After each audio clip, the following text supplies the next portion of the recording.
강보와 구유가 됩니다. 강보와 구유가 됩니다. 요새 우리들이 만나면 이야기하는 것은 테러 얘기입니다.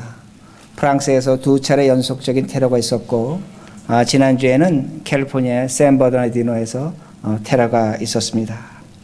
우리 살아가면서 테러가 없는 세상을 소망합니다. 그러기에 우리가 이 테러를 어떻게 없앨 수 있는가, 세상에서 여러 가지 이야기를 많이 합니다. 교육을 통해서 없앨 수 있다. 경제적인 분배를 통해서, 정치적인 계획을 통해서, 사회적인 계획을 통해서 이런 테러가 없어질 수 있다. 그렇게 말들을 합니다. 그러나 우리는 이미 알고 있습니다. 답은 알고 있습니다. 이러한 방법으로 테러를 없앨 수 없다는 것, 우리는 알고 있다는 겁니다. 만약에 이런 방법이 우리가 좀 전에 말씀드린 그런 어떤 교육이나 사회나 정치적인 방법으로 테러가 없어진다면 우린 이미 낙원에서 파라다이스에서 살고 있을 것입니다. 우린 답을 알고 있습니다. 이러한 방법으로 이 땅에 불행한 것, 어려운 것, 테러와 같은 것을 없앨 수 없다는 겁니다. 그럼 인류가 우리들이 이러한 문제를 해결할 수 있는가 질문을 해봐야 됩니다. 사람이 이런 문제를 해결할 수 있는가입니다. 결코 해결할 수 없다는 겁니다. 그럼 누가 해결할 수 있는가? 그것을 오늘 성경 본문이 우리에게 분명하게 대답을 해줍니다. 오늘 대강절 두 번째 주일이 됩니다. 보시는 것처럼 초가 2개 이렇게 켜져 있습니다. 그리고 이제 예수 그리스도 오심을 기다리고 있습니다. 다음 주가 되면 아마 핑크 색깔의 촛불이 켜질 겁니다. 즐거움이라는 겁니다. 주님을 기다리는 즐거움이 됩니다. 그러기에 기다리는 그 예수가 과연 오셔서 우리에게 어떤 일을 하시고 무엇을 할 것인가입니다. 그러기에 우리는 예수를 기다립니다. 근데 오늘 성경 본문에 그 메시아, 다시 오실 하나님을 기다리는, 또한 예수 그리스도를 기다리는 사람들이 나옵니다. 목자들입니다. 우리는 성경에서 목자를 많이 보고 있습니다. 근데 목자들은 이미 알고 있습니다. 그들 스스로가 메시아를 기다릴 자격이 없다는 겁니다. 세상 사람들은 알고 있습니다. 이 세상에 메시아가 다시 올 때 목자들에겐 찾아가지 않을 거라는 겁니다. 그것이 바로 목자라는 겁니다. 왜 목자들은 스스로가 메시아가 나에게 찾아오지 않을 것이라고 믿었고, 왜 세상 사람들이 그렇게 이야기했는가입니다. 당시의 목자들은 양을 치는 사람들입니다. 그러나 대부분 자신의 양을 치기보다는 다른 사람들의 양을 쳐주고 돈을 받았습니다. 목자라는 직업은 특수한 직업이었습니다. 우리는 목자라는 직업이 아무나 하는 것 같지만 그렇지 않았습니다. 예수님 당시에는 그 목자의 직업은 그 사회에서 어떤 면에서 아웃캐스트, 인정받지 못하는 사람들이 했습니다. 범죄자들이 했습니다. 왕따 당하는 사람들이 했습니다. 그 마을에서 그 동네에서 함께 어울려 살 수 없는 사람들이 목자를 한 것을 우리는 그렇게 알고 있습니다. 그들은 거칠었습니다. 왜 거칠 수밖에 없냐면 그 유대 광야에서 양을 칠 때 목자들은 이미 다 알고 있습니다. 비가 오고 나면 어디에 물이 흐르고 어디에 풀밭이 있다는 걸 알고 있었습니다. 그러게 자신이 키우는 양을 끌고 가서 남보다 먼저 풀을 먹여야 됩니다. 물을 먹여야 됩니다. 그러다 보니까 그 한정된 자리를 놓고 다른 목동들과 싸울 수밖에 없었습니다. 그러게 목자들은 거칠었습니다. 그들은 거칠었고 그들은 그 다른 사람들과 함께 지내는 것 자체를 거려했던 사람들이란 말씀이 됩니다. 그들은 항상 싸웠습니다. 항상 경쟁했다는 그 말씀이 됩니다. 그리고 목자들은 다른 사람의 땅에다 자신이 키우는 양을 방목했습니다. 목자가 자신의 땅을 갖고 있지 않았습니다. 여러분 십계명에 보면 제8계명이 무엇이냐면 도둑질하지 말라는 겁니다. 그러나 목자들은 자신이 키우는 양을 갖다가 다른 사람의 우물을 가서 몰래 물을 먹였습니다. 물을 훔쳤습니다. 도둑질한 사람이었습니다. 십계명에 보면 내 이웃의 것을 탐내지 말라고 그렇게 말씀합니다. 그러나 목자들은 자신이 키우는 양을 갖고 다른 사람의 목초지에 가서 양을 풀어놨습니다. 다른 사람의 밭을 탐낸 사람이라는 것을 우리들이 알 수 있습니다. 그러기에 당시의 목자는 세리와 창기와 똑같은 취급을 받았습니다. 왜 목자들이 이렇게 죄인이 됐는가? 다른 것이 아닙니다. 양을 치는데 자신이 치는 양을 잘 돌보면 돈을 받을 수가 있었습니다. 그러나 자신이 치던 양 중에 죽거나 병이 들면 오히려 돈을 물어줘야 했습니다. 그러니까 최선을 다하면서 자신의 생계를 유지한 사람들이 됩니다. 그러기에 그들은 다른 사람과 싸울 수밖에 없었습니다. 계명을 범하는 것이 죄인 줄 알고 있었습니다. 그러나 그 죄를 범할 수밖에 없었다는 겁니다. 8계명과 10계명을 범했다는 말씀입니다. 그리고 그들은 그들의 생계를 유지했습니다. 그러게 목자들은 성전에 올라가서 제사를 드릴 수가 없었습니다. 목자가 올라오면 사람들이 다 피했습니다. 목자하고 몸이 닿는 순간 그들은 죄인이 됐기 때문입니다. 이것이 목자란 말씀이 됩니다. 그러게 제가 여러분에게 질문하고 싶습니다. 이 시대의 목자는 누구인가입니다. 제가 지금까지 설명드린 이 목자의 모습에서 여러분 누구를 발견하고 계십니까? 바로 우리들입니다.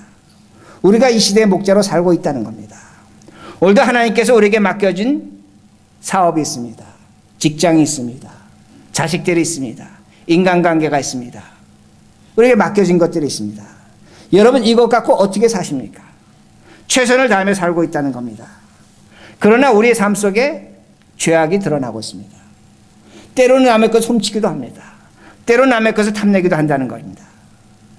우린 목자로서 이렇게 삽니다. 그럼 왜 내가 이렇게 죄 짓는 사람이 됐는가? 가만히 생각해 보니까 억울한 겁니다. 양 때문에 그렇다는 겁니다. 양 때문에 그렇다는 겁니다. 양을 키우려고 하다 보니까, 맡겨진 양을 돌보려고 하다 보니까 내가 오늘 죄인이 된다는 그 말씀입니다. 나만의 잘못이 아니라는 겁니다. 양 때문에 이렇게 됐다는 말씀이 됩니다. 오늘도 나에게 맡겨진 자식들, 인간관계, 사업, 직장, 하나님께서 나에게 허락하신 그 모든 것들, 그것 때문에 오늘 나는 죄인의 모습이 있다는 말씀이 됩니다. 양은 눈이 나쁩니다. 2, 3의 답을 보지 못합니다. 그러게 스스로 풀과 물을 찾아 먹지 못합니다. 목자의 소리를 듣고 양은 끌려가서 풀과 물을 먹고 마시는 겁니다. 근데 양들은 이상합니다. 다른 목자의 소리를 듣습니다. 자신이 부르는 그 목동의 음성이 있는데 다른 목자의 소리를 듣고 쫓아간다는 겁니다. 그런데 양은 고집스럽습니다. 얼마나 고집스러우냐면 몽둥이로 때려서 움직이질 않습니다. 맞아 죽을 때까지 그 자리에 머무는 것이 양이라고 말합니다.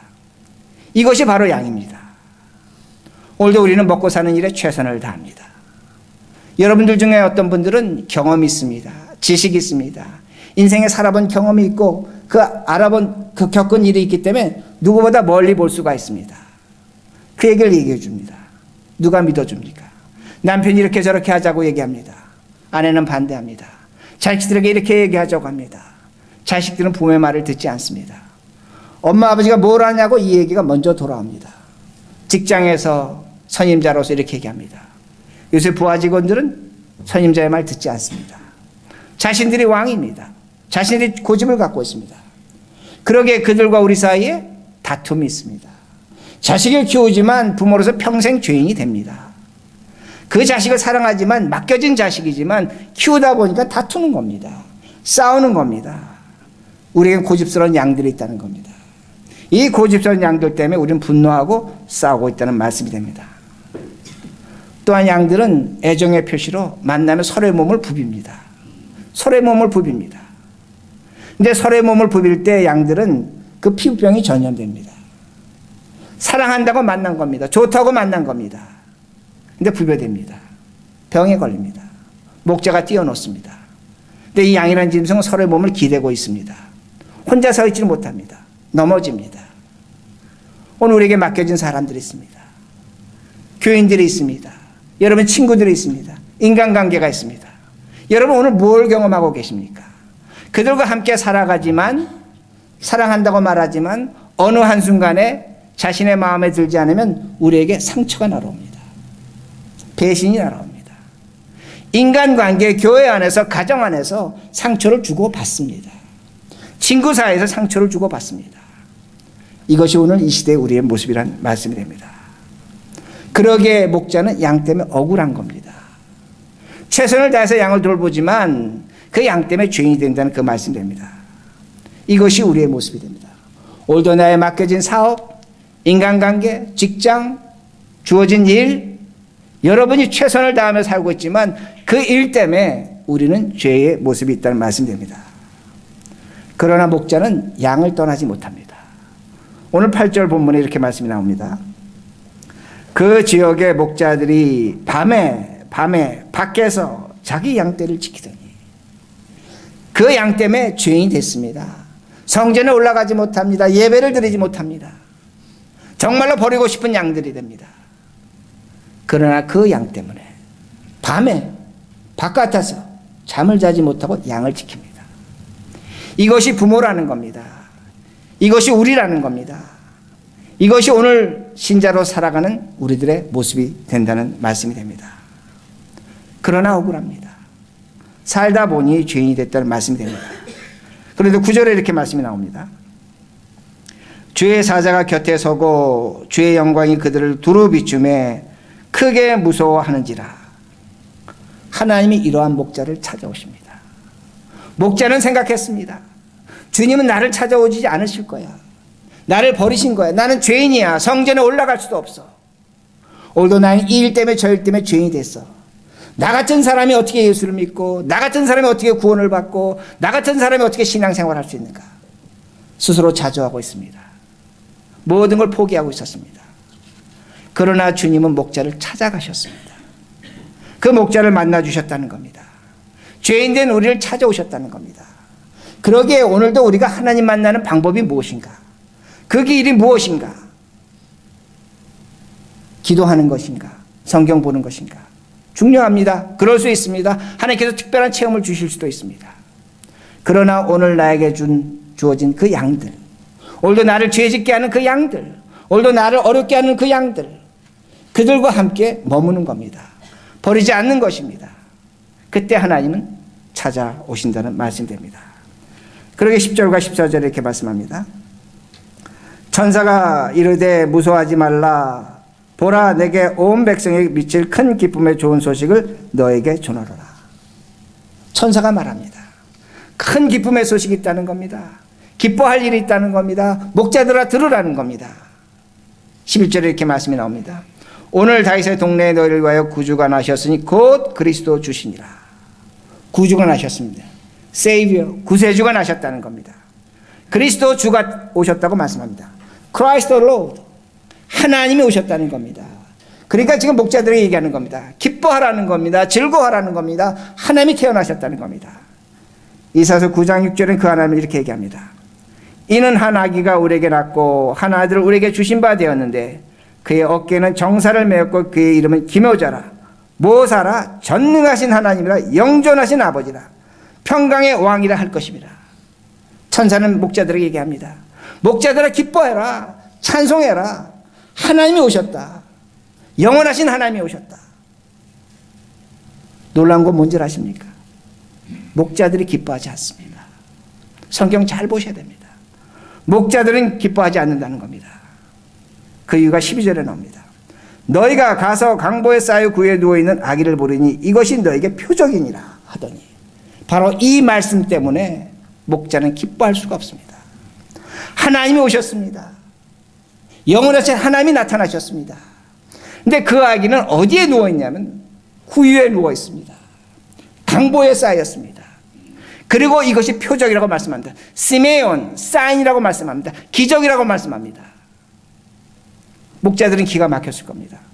어떻게 하나님이 오셨는데, 우주 만물을 창조하신 하나님이 오셨는데 그 냄새나는 구유통에 한 아기가 강보에 쌓여 누워있는가? 말이 안 된다는 겁니다. 하나님이 오신다면 저 산이 없어져야 합니다.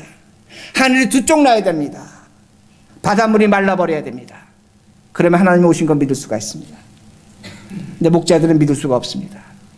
하나님이 오셨는데, 영원하신 하나님이 오셨는데 냄새나는 구유통에 강보에 쌓인 아기로 오셨다는 겁니다. 13절과 14절 다시 나타납니다. 호련히 수많은 천군이 그 천사들과 함께 하나님을 찬송하여 이르되 지극히 높은 곳에는 하나님께 영광이요 땅에서는 하나님이 기뻐하신 사람들 중에 평화로도 하니라. 여러분 성경 잘 보시기 바랍니다. 목자의 기쁨이 없습니다. 하늘은 찬송합니다. 기뻐합니다. 이 땅에 기뻐하는 사람은 기뻐할 수 있다고 얘기합니다. 그러나 목동은 기뻐하지 않습니다. 왜 그렇을까? 다른 것이 아닙니다. 강보에 쌓인 아기 예수입니다. 구유에 누워있는 아기 예수입니다. 어떻게 영원하신 하나님이, 전능하신 하나님이 짐승의 먹이통에서 누워있는가입니다. 어떻게 강보에 쌓여 있는가입니다. 이것이 증거입니다. 이것이 이 시대의 표적이라는 겁니다. 목자들에게 주어진 표적이라는 겁니다. 하늘이 갈라지는 것도 아니고 바닷물이 말라버리는 것도 아니고 산이 없어지는 것도 아닙니다. 하나님이 오신 증거는 이거라는 겁니다. 강보에 쌓여 구유에 누워 있다는 겁니다. 이게 표적입니다. 이게 증거입니다. 강보는 무엇입니까? 강보는 아기를 싸는 겁니다. 가로 세로 1m 정도 되는 천입니다. 유대인들은 아기를 가운데 놓고 그걸로 돌돌 맙니다. 말아 쌉니다. 강보라는 단어 히브리어 자체가 붕대라는 의미가 있습니다. 붕대처럼 싸는 겁니다. 그 줄 하나가 있습니다. 줄 하나로 아기를 탱탱 묻습니다. 아기는 꼼짝달싹 못합니다. 40일 동안 그렇게 키웁니다. 왜? 아기가 그 강보에서 빠져나오고 용을 씁니다. 힘을 씁니다. 그럼 유대인들은 그 40일 동안 아기가 건강해진다고 그렇게 믿기 때문입니다. 그것이 강보라는 말씀이 됩니다. 그런데 왜 성경은 그 강보가 표적이라고 말씀하는가입니다. 왜 강보에 쌓인 아기 예수가 표적이라고 말씀하는가? 강보는 하나님의 옷입니다. 하나님의 옷입니다. 욥기 38장 8절에서 10절 말씀인데 제가 찾지는 않겠습니다. 하나님이 우주 만물을 창조하실 때 땅에서 바닷물이 터져 나왔습니다. 땅에서 바닷물이 터져 나왔을 때 그때 하나님이 구름과 먹구름을 옷을 삼아서 그 바닷물을 감싸셨다고 그렇게 말씀합니다. 강보라는 것은 하나님의 둘러싸심입니다. 하나님의 옷자락입니다. 이 세상의 모든 것을 둘러쌀 수 있습니다. 우리의 죄를 둘러쌀 수 있고 이 인류의 문제를 둘러쌀 수 있고 모든 걸 둘러쌀 수 있다는 겁니다. 이것이 강보라는 말씀이 됩니다. 그런데 강보는 유대인의 유물을 보면 똥과 오줌이 묻어 있습니다. 냄새가 납니다. 예수님의 강보도 마찬가지였을 것입니다. 거기에 오물이 묻어 있었을 것이고 냄새가 났을 것이라는 겁니다. 그러나 잊지 마시기 바랍니다. 하나님이 말씀하십니다. 냄새나고 믿을 수 없고 더러운 것이지만 거기가 우주 만물을 이 세상을 포용하고 쌀 수 있는 것이라는 겁니다. 모든 문제를 담아낼 수 있는 것이라는 겁니다. 이게 강보라고 분명히 말씀하십니다. 우리가 살아가는 이 시대에 가장 큰 문제가 환경입니다. 기후입니다. 12월 달입니다. 여러분 날씨 경험하시지만 이상 날씨라고 말합니다. 이제는 우리가 이상한 날씨에 살아가는 것이 굉장히 자연스러운 일이 됐습니다. 환경이 파괴되고 있다는 건 너무나 잘 알고 있습니다. 얼음이 녹고 있다는 걸 우리 다 잘 알고 있습니다. 지구는 오염되고 있습니다. 얼마 전에 러시아하고 터키가 다툼이 있었습니다. 전 그걸 보면서 꼭 1차 세계대전의 전주와 같다. 러시아와 터키의 다툼입니다. 1차 세계대전 때가 그랬습니다. 지금 남중국해에서는 미국과 중국은 언제든지 전쟁할 수 있습니다. B-52 폭격기가 중국 영해로 들어갑니다. 전쟁하자는 겁니다. 이게 이 시대입니다. 지금 시리아에는 영국, 독일, 프랑스가 전쟁을 하고 있습니다. 또 하나의 종교 전쟁이 일어나고 있는 것으로 그렇게 생각할 수 있습니다. 이게 이 시대입니다. 5%도 안 되는 사람이 이 세상의 90% 이상의 부를 갖고 있습니다. 가난한 자와 부자의 간격은 점차로 벌어질 것입니다. 중산층 없어질 것입니다. 여러분 자식 키우지만 여러분의 자녀들이 과거와 같이 직장 구할 수 있다는 것은 어떤 면에서 꿈과 같은 일이 될지도 모릅니다. 우리 자녀들이, 우리 후손들이 우리와 같이 직장 구할 수 있는 확률이 점차로 없어지고 있습니다.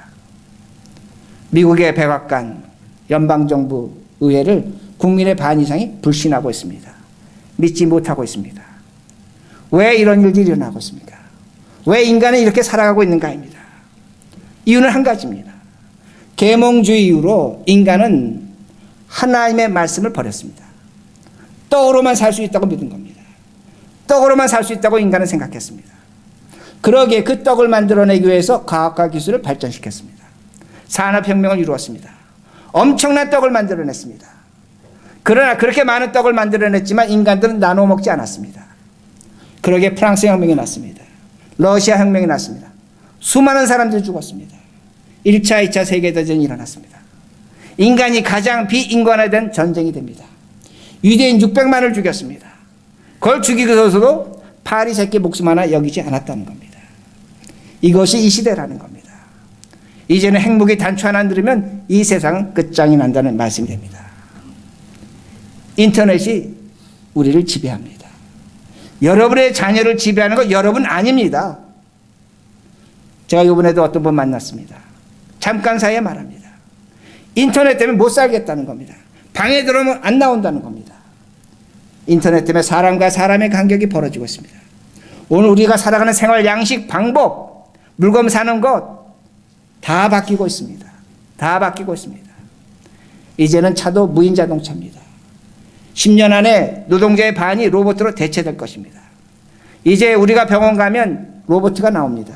어떤 분은 로봇가 그 기계가 뭘 사람을 돌봅니까? 아닙니다. 간호원보다 더 부드럽게 합니다. 얼마든지 그렇게 할 수 있습니다. 이것이 이 시대라는 말씀됩니다. 그러면서 인간들은 얘기합니다. 우린 죄인이 아니라는 겁니다. 이렇게 수많은 문제를 만들어 놓고도 당당하게 떳떳하게 얘기합니다. 그러나 이 일을 누가 책임질 것인가 합니다. 하나님께 돌아가야 된다는 말씀이 됩니다. 오늘 우리에게 떡이 중요합니다. 그러나 떡보다 중요한 건 하나님의 말씀으로 살아야 된다는 겁니다. 그 말씀을 버렸습니다. 그 말씀이 오늘 이 시대에 무엇과 같으냐면 강보와 같습니다. 애기가 오줌 싼 것 같고 똥 싼 것 같다는 겁니다. 냄새 난다는 겁니다. 저걸 우리가 왜 믿어야 되고 저걸 왜 받아들여야 되고 저걸 버려야 된다는 겁니다. 하나님의 말씀이 구박받는 시대라는 말씀이 됩니다. 그러나 제가 질문하고 싶습니다. 우리에게 대책이 있는가입니다. 우리에게 해결 방법이 있는가입니다. 우리가 인류가 앞으로 어떻게 살아갈 것인가 그거에 대한 구체적인 방법과 대안을 제시할 수 있는가입니다. 제안하지 못합니다. 하나님의 말씀만이 제안할 수 있다는 겁니다. 이것이 강보라는 겁니다. 모든 걸 둘러쌀 수 있고 포개낼 수 있고 쌀 수 있는 하나님의 말씀이라는 겁니다. 그러기에 우리들이 재림을 기다립니다. 목사님, 우리가 재림 기다리면서 뭘 할 수 있겠습니까? 우리가 뭘 할 수 있겠습니까? 아닙니다. 이 시대와 역사는 소수에 의해 변합니다. 믿는 자에 의해서 변한다는 겁니다. 오늘 우리들이 이 시대를 바라보면서 하나님의 말씀으로 나를 둘러싸야 합니다. 내 삶을 옥죄어야 됩니다. 그 말씀과 우리 씨름해야 됩니다. 그러면서 우리는 오늘도 이 시대를 바라보면서 하나님이 역사하실 것을 소망하며 기도하며 살아야 된다는 겁니다. 나라는 한 사람 존재가 아무것도 아닌 것 같지만 오늘도 그 강보를 둘러쌀 때 하나님은 그 한 사람을 통해서 역사를 바꾸십니다. 이것이 우리의 삶이라는 겁니다. 우리의 목적이라는 겁니다. 그러기에 신자로서 역사적 책임을 갖고 사셔야 합니다. 오늘날 우리 한국교회의 가장 큰 약점은 이것이 사라졌습니다. 내 가정, 내 교회, 내 민족 이것만에 제한되어 있다는 겁니다. 그러나 다시 오실 예수 그리스도는 이 세상의 구세주로 오십니다. 이 세상의 구세주로 오십니다. 그걸 지금부터 준비하는 것 우리들의 삶이란 말씀이 됩니다. 두 번째는 구유가 표적입니다. 구유는 제가 말씀드린 것처럼 짐승의 밥통입니다. 많은 사람들은 구유를 나무로 만들었다고 생각합니다. 그러나 이스라엘 땅 가보면 나무가 너무나 귀합니다. 돌로 만들었습니다. 거기에는 음식물이 찌꺼기가 끼어져 있는 겁니다. 냄새가 배어 있는 겁니다. 거기에 누가 누워있나? 영원하신 하나님 아기 예수가 영존하신 하나님이 누워있다는 말씀이 됩니다. 무엇을 의미합니까? 하나님의 역사는 거룩하고 깨끗한 곳에서 시작되지 않습니다. 하나님의 역사는 추하고 더럽고 낮고 천한 곳에서 시작되는 겁니다. 이게 복음의 시작이라는 겁니다. 이게 하나님의 역사의 시작이라는 겁니다. 그러기에 목재된 우리가 중요한 겁니다. 죄인된 우리가 중요하다는 겁니다. 그러면 구유는 어디 있습니까? 요새 동네마다 가보면 타운마다 구유를 만들어놨습니다. 우린 그걸 쳐다보면서 아, 저기 아기 예수가 누워있다. 그게 구유입니까? 그건 구유 아닙니다. 우리 안에 아기 예수가 누워 계십니다. 영원하신 하나님이 누워 계시다는 겁니다. 우리의 가장 낮고 천한 자리, 죄된 것 때문에 몸소리치며 죄된 것 때문에 부끄러워하며 얼굴을 볼 수 없는 그 아픔에 예수가 계십니다. 믿으시기 바랍니다. 오늘도 하나님께서는 영광스러운 하늘나라에 계신다. 우리에게 영광을 받으시고 거룩하시고 깨끗하시고 흠이 없으시다. 분명히 맞습니다. 그러나 하나님이 이 땅에 오실 때 구유에 계셨습니다. 낮고 천한 자리, 오늘 내 인생에 정말로 부끄러운 것, 남에게도 얘기하고 싶지 않은 것, 남이 알면 부끄러운 것, 거기에 하나님이 계십니다. 거기에 예수가 계신다는 말씀이 됩니다. 어느 분이 저한테 이렇게 말씀하십니다. 예수 믿는 것은 참 슬픈 일입니다. 힘든 일입니다. 왜 그렇습니까? 예수는 평생 가난하게 사셨습니다. 그리고 그 예수는 십자가에서 고통당하시고 죽으셨습니다. 그러기에 이 시대가 추구하는 행복, 소망, 기쁨이 예수의 일생에는 찾아볼 수 없는 것 같습니다. 그렇게 말씀하십니다. 그러나 제가 이렇게 말씀드립니다. 기쁨과 참 기쁨은 다릅니다. 소망과 참 소망은 다릅니다. 행복과 참 행복은 다릅니다. 오늘도 우리가 살아가는 삶 속에서 여러분의 가정에서 직장에서 행복하실 수 있습니다. 소망 가질 수 있습니다. 기뻐할 일이 있습니다. 자식 키우면서 기뻐할 수 있습니다. 사업하면서 여러분 만족할 수 있습니다. 그러나 그것은 참 소망 아닙니다. 참 기쁨 아닙니다. 참 행복이 아니라는 겁니다. 참된 것은 어디 있냐면 예수 그리스도 안에 있습니다. 왜 그렇습니까? 우리가 이렇게 함께 예배를 드립니다. 우리 모두 이 자리에 앉아있는 모두는 언젠간 슬픔의 이별을 할 것입니다. 죽음이라는 세계를 통과할 것입니다. 거기에 참 행복이 있는 겁니다. 참 소망이 있는 겁니다. 참 기쁨이 있는 겁니다. 그리스도가 십자가에 죽고 부활하심으로 말미암아 주어진 세계가 우리에게 있다는 것입니다. 그러기에 우리의 복이 됩니다. 구유에 누우신 예수 그리스도로 말미암아 우리에게 주어질 참된 것이 있다는 겁니다. 그것이 우리의 소망입니다. 그것이 우리의 기쁨입니다. 우리는 그것을 향해 달려가고 있다는 말씀이 됩니다. 말씀을 마칩니다. 우리는 이 세계가 어떻게 될지 모릅니다. 이 세상이 어떻게 변할지도 모릅니다. 그러나 한 가지 분명합니다. 예수께서 우리를 분명히 찾아오십니다. 우리 살아계실 때 주님이 오실지도 모릅니다. 우리가 죽음 이후에 주님을 만날지도 모릅니다. 그러기에 우리의 표적은 다른 것이 아닙니다. 강보가 됩니다. 구유가 된다는 말씀이 됩니다. 그 구유와 강보를 발견할 때 진정한 기쁨이 있습니다. 목자들이 기뻐합니다. 목자들은 베들레헴에 올 때까지 기뻐하지 않았습니다. 그러나 그들이 아기 예수를 만나고 강보를 보고 구유를 보고 기뻐합니다. 20절입니다. 20절 보시기 바랍니다.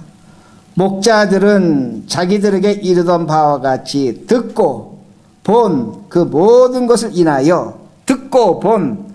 모든 것을 인하여 하나님께 영광을 돌리고 찬송하며 돌아가니라. 오늘 우리에게 이 시대를 이기는 것 다른 것이 아닙니다. 아기 예수가 우리에게 찾아오셔서 그를 둘러싼 강보가 됩니다. 그가 누워있던 구유가 됩니다. 그것을 보고 목자는 기뻐하며 찬송하며 내려갔습니다. 이 은혜와 은총이 우리 모두에게 함께하기를 간절히 바랍니다.